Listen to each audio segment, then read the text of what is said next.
일본은 마치 망해가는 청나라 말기와 비슷하다. 일본의 저명한 경제학자가 직접 한 말입니다.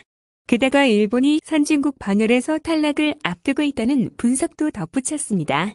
한국 경제가 일본을 크게 앞지를 것이라는 분석도 일본에서 정설로 여겨지고 있는데 일본의 심각한 상황을 자세히 알아보겠습니다. 구독과 좋아요는 영상 제작에 큰 힘이 됩니다.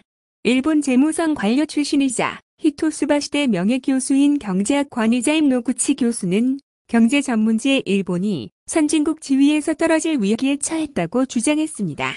첫 번째 이유로 1인당 GDP가 OECD 평균 밑으로 하락했기 때문입니다.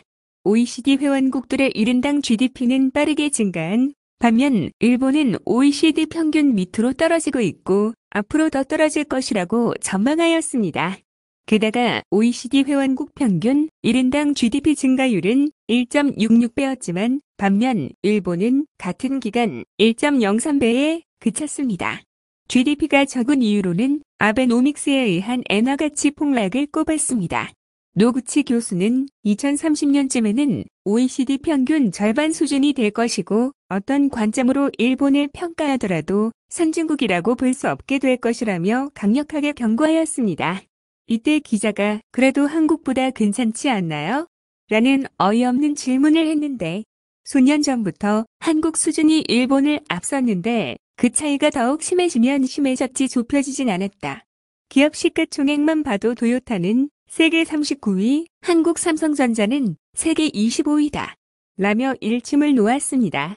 두 번째 이유는 변화를 두려워하는 자세를 꼽았습니다. 영상 처음 망해가는 청나라와 지금의 일본과 같다고 노구치 교수는 말했는데 구체적인 사례로 코로나19가 유행할 때 기존의 방역 시스템을 바꾸지 않다가 손 쓸 수 없을 정도로 확산되었고 행정의 디지털화를 2000년대부터 추진했지만 수조인을 쓰고도 변한 게 아무것도 없다 라고 말했습니다. 마지막 이유로 도쿄올림픽 실패입니다.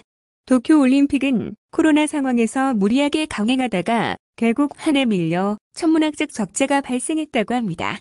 그 적자는 고스란히 일본 국민들이 떠안게 되면서 경제는 더욱 침체됐다고 언급했습니다. 이런 여러 가지 문제가 경기 침체를 악화시켜 조만간 G7에서 쫓겨나게 되고 그 자리를 한국이 들어갈 가능성이 매우 높다고 말했습니다. 한국은 1인당 GDP도 꾸준하게 상승하고 있으며 도쿄올림픽과 달리 평창올림픽은 대성공을 거두었다.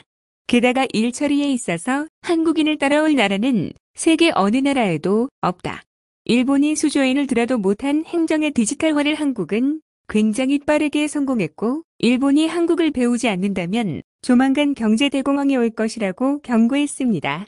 일본 정부도 이러한 상황을 인지하고 있는지 한국에게 구조 요청을 보냈습니다.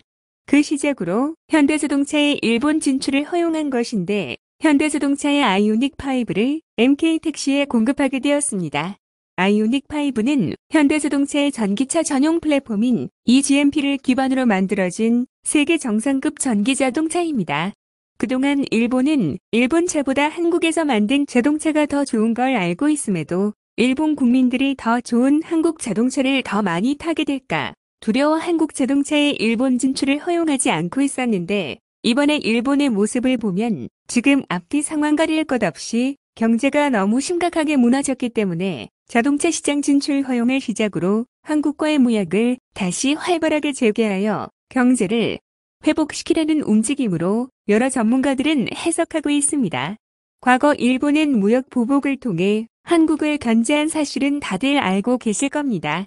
하지만 한국이 빠르게 대체품을 찾고 기술 개발로 이를 회복했었죠. 하지만 지금은 일본이 자존심 버리고 한국에게 먼저 손을 내밀고 있는 상황. 이번을 기점으로 일본은 한국에게 안 된다는 것을 똑똑히 명심했으면 좋겠습니다. 이상 이슈를 알려주는 대한이슈TV였습니다. 시청해주셔서 감사합니다.